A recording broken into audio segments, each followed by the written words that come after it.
बात कर रहे हैं आर्टिकल 14 ऑफ द कॉन्स्टिट्यूशन जो ले डाउन करता है राइट टू इक्वालिटी। ये हमारा फर्स्ट फंडामेंटल राइट है which is given under part 3 of the constitution.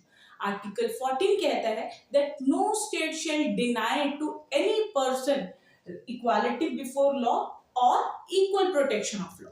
Now article 14 दो एक्सप्रेशन यूज करे, equality before law and equal protection of law. चलिए जान देंगे one by one. Equality before law कहते हैं दैट जो law of the country it should be applicable equally to all the people in the country. वहां पे कोई भी लॉ किसी भी पर्सन के अगेंस्ट डिस्क्रिमिनेशन नहीं करेगा और ना ही स्पेशल प्रिविलेजेस अप्लाई करेगा। तो इट मींस चाहे वो कोई प्रेसिडेंट है या फिर कोई नॉर्मल सिटीजन है, रिच है या पुअर है, मेल है या फीमेल है, कोई भी डिस्क्रिमिनेशन नहीं होगी for the application of law. सब पर लॉ जो है इक्वली एप्लीकेबल होगा। ये कहता है इक्वालिटी बिफोर लॉ, बट ये कंप्लीट लॉ नहीं है। टू अंडरस्टैंड और to apply equality before law it is important to understand the expression equal protection of law. Now equal protection of law कहते हैं कि हमें लॉ को इक्वली अप्लाई करना चाहिए to the people who are under equal circumstances. Means जो लोग equal circumstances में हैं उन पर इक्वल लॉ अप्लाई करना चाहिए। We can not treat unequals as equal. It means जो अगर दो लोग अनइक्वल सर्कमस्टांसेस में हैं तो वहां पे सेम लॉ अप्लाई नहीं किया जा सकता, क्योंकि in that case more injustice will be done to the people. वहां पे मोर इनजस्टिस हो जाएगा अगर हम अनइक्वल्स को भी इक्वली ट्रीट करने लगे। फॉर एग्जाम्पल, एक पर्सन है जो 10,000 अर्न कर रहा है और एक पर्सन जो है वो 25 लाख अर्न कर रहा है, और दोनों पर ही अगर हम सेम लॉ अप्लाई करके 5,000 का टैक्स इंपोज कर देंगे, इन that case this law will do more injustice to a person who is earning nearly 10,000 because उसकी जो है half income जो है टैक्स में चली गई है, whereas it will not affect a person who is earning 25 lakh because उसका minute portion ही जो है टैक्स में गया है। तो यहाँ पे अगर हम इस तरह का लॉ अप्लाई कर देंगे जहाँ पे अनइक्वल सर्कमस्टांसेस पे हम सेम लॉ अप्लाई कर रहे हैं, वहां पे law will do more injustice than justice. तो इक्वल प्रोटेक्शन ऑफ लॉ कहते हैं कि हमें सेम लॉ अप्लाई करना चाहिए only to the people who are equally placed. यहाँ पे इसी से एक और इन्फ्रेंस निकलता है कि जो अनइक्वल पीपल हैं, मीन जो लोग अनइक्वल सर्कमस्टांसेस में हैं, वहां पे स्पेशल लॉज और special privileges can be given to those people, ताकि उन्हें अपलिफ्ट किया जा सके और उन्हें इक्वल स्टेटस पर लेकर आया जा सके। तो यहाँ पे इक्वल प्रोटेक्शन ऑफ लॉ जो है हमें अलाउ करता है, स्टेट को अलाउ करता है टू गिव स्पेशल प्रिविलेजेस और to make special laws which will be applicable to the people who are unequally placed। तो यहाँ पे स्पेशल प्रिविलेजेस या स्पेशल लॉ को स्कोप दे रखा है। तो यहाँ पे अगर इन टोटलिटी देखा जाए, वैसे तो कॉमन रूल यही है कि सेम लॉ अप्लाई होना चाहिए, बट सेम लॉ उन्हीं लोगों पे अप्लाई होना चाहिए जो इक्वली प्लेस्ड हैं। अगर कोई अनइक्वल है तो उन पे स्पेशल लॉज अप्लाई किए जा सकते हैं। अब जो इक्वालिटी बिफोर लॉ का कॉन्सेप्ट है ये हमने लिया है यूके से, and because it prohibits special privileges तो इसीलिए इसे नेगेटिव कॉन्सेप्ट कहा जाता है। Whereas on the other hand, equal protection of law जो है it is taken from USA, और क्योंकि ये स्पेशल प्रिविलेजेस और स्पेशल लॉज अलाउ करता है for the people who are unequally placed, इसीलिए इसे पॉजिटिव कॉन्सेप्ट कहा जाता है। अब हम बात करें आर्टिकल 14 में यूज हो रहे एक्सप्रेशंस को differently. Now first we will talk about equality before law. Equality before law ने जहां पे प्रिवेंट किया है डिस्क्रिमिनेटरी बिहेवियर और special treatment to any person, और ये जो कॉन्सेप्ट है it is motivated from the rule of law given by AB Dicey. Britain में जो है इक्वालिटी बिफोर लॉ को रिप्रेजेंट करता है the doctrine of rule of law, जो प्रिवेंट करता है आर्बिट्रेरीनेस को, बायसनेस को या स्पेशल प्रिविलेजेस को। उसी से मोटिवेट होकर हमने इक्वालिटी बिफोर लॉ को अडॉप्ट किया है। नाउ अगर कोई भी एक्शन जो है गवर्नमेंट का आर्बिट्रेरी है या फिर वाइड डिस्क्रिशन दी गई है without any principles upon which that power can be exercise. या गवर्नमेंट के जितने भी आर्बिट्रेरी एक्शंस है उनको चैलेंज किया जाता है under article 14। The expression is equality before law. तो आपने देखा होगा कि एडमिनिस्ट्रेटिव लॉ में जहां पे भी डिस्क्रिशनरी पावर की बात हो रही है या आर्बिट्रेरीनेस की बात हो रही है, वहां पे उन एक्शंस को चैलेंज किया जाता है अंडर आर्टिकल 14 और एक्सप्रेशन यूज होता है rule of law, that this action is against rule of law, which often confuse students कि रूल ऑफ लॉ जो है आर्टिकल 14 में कैसे अप्लाई हो जाता है। आर्टिकल 14 में जो इक्वालिटी बिफोर लॉ का एक्सप्रेशन है, it depicts rule of law. तो जहां पे भी आर्बिट्रेरीनेस की बात होगी उसको चैलेंज करने के लिए हमें आर्टिकल 14 में केस फाइल करना पड़ेगा, which uses the expression equality before law. अब हम बात करेंगे the second expression used in article 14, that is equal protection of law. Equal protection of law हमें allow करता है to make classification among the people and to make special laws for one class of people. Equality before law जहां पे कहता है कि same law सब पर एप्लीकेबल होना चाहिए, वही equality equal protection of law हमें अलाउ करता है कि हम स्पेशल लॉ बनाए जो कि एक सेक्शन ऑफ पीपल पे ही एप्लीकेबल हो इंस्टेड ऑफ ऑल। यहाँ पे इक्वली हमें सेपरेट लॉ बनाने के लिए हमें लोगों को क्लासिफाई करना पड़ेगा, लेकिन वो क्लासिफिकेशन कैसे होगी और क्या वो क्लासिफिकेशन सही है या नहीं, ये डिटरमाइन करने के लिए सुप्रीम कोर्ट ने in R K Dalmia versus justice S तेंदुलकर 1958 सुप्रीम कोर्ट के केस में दो पैरामीटर्स लगाए।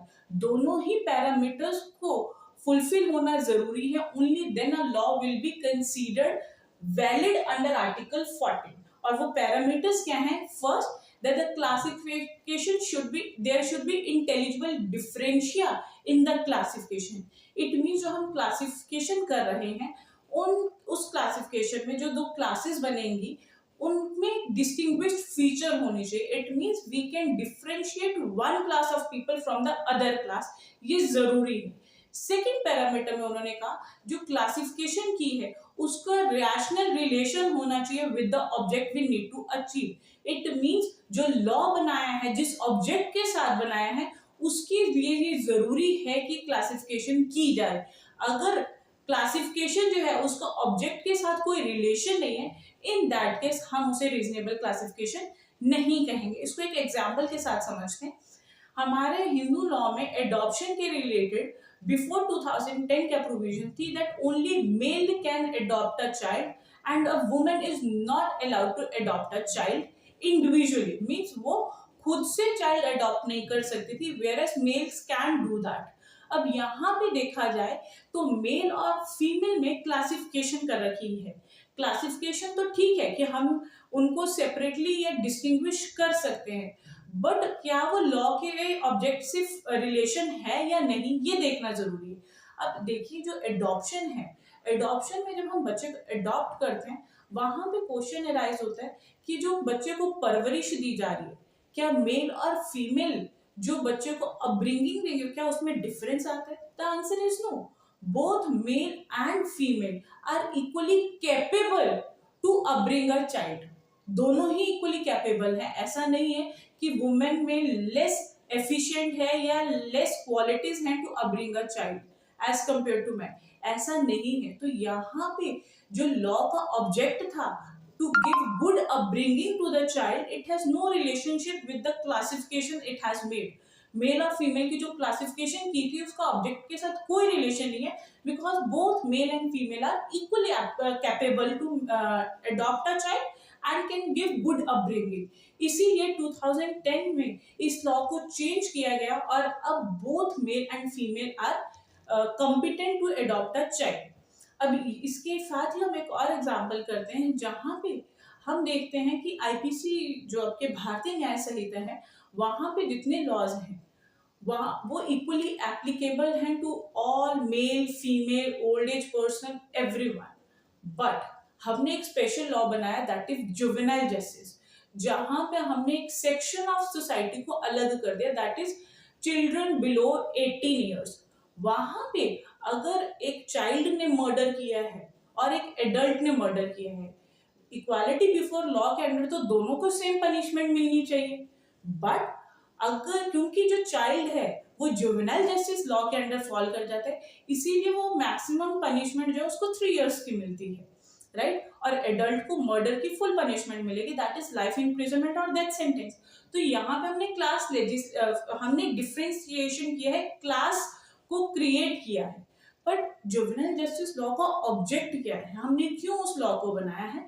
द रीजन इज कि जो चिल्ड्रन हैं उनकी जो मेच्योरिटी लेवल है वो एक एडल्ट के इक्वल नहीं होता, they are not equally capable to understand the effect और इम्पैक्ट ऑफ द ऑफेंस, कि जो वो एक्ट कर रहे हैं उसका इम्पैक्ट क्या होगा, उसका मेच्योरिटी लेवल है ही नहीं।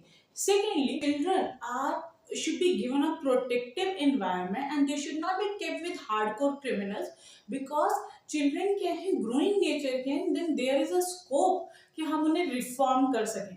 अगर हम चिल्ड्रन को भी हार्डकोर क्रिमिनल्स के साथ रखेंगे, इन that case they will can not be reform. इसीलिए जुवेनाइल जस्टिस का सेकंड ऑब्जेक्ट है that they should be reform and so that they can become a good citizen.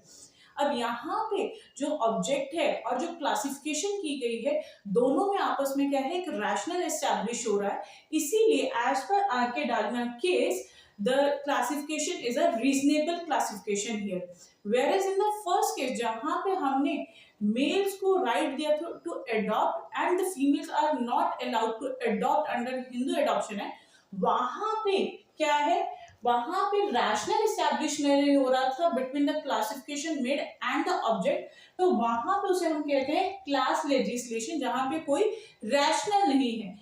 दस हमारे यहाँ आर्टिकल 14 के अंडर सिर्फ रीजनेबल क्लासिफिकेशन अलाउड है, class legislation allowed नहीं है। इसी वजह से जो है, जो फर्स्ट केस हमने डिस्कस किया विद रिगार्ड टू एडॉप्शन, वो क्लास लेजिस्लेशन है और वो आर्टिकल 14 के अंडर क्या है, अनकॉन्शियस होता है। वो होता है कि क्या एक single person can be considered as a class under article 14 and the law can be made for it. The answer was given by the Supreme Court in the case of Charanjit Lal Chaudhary versus Union of India, 1951 Supreme Court.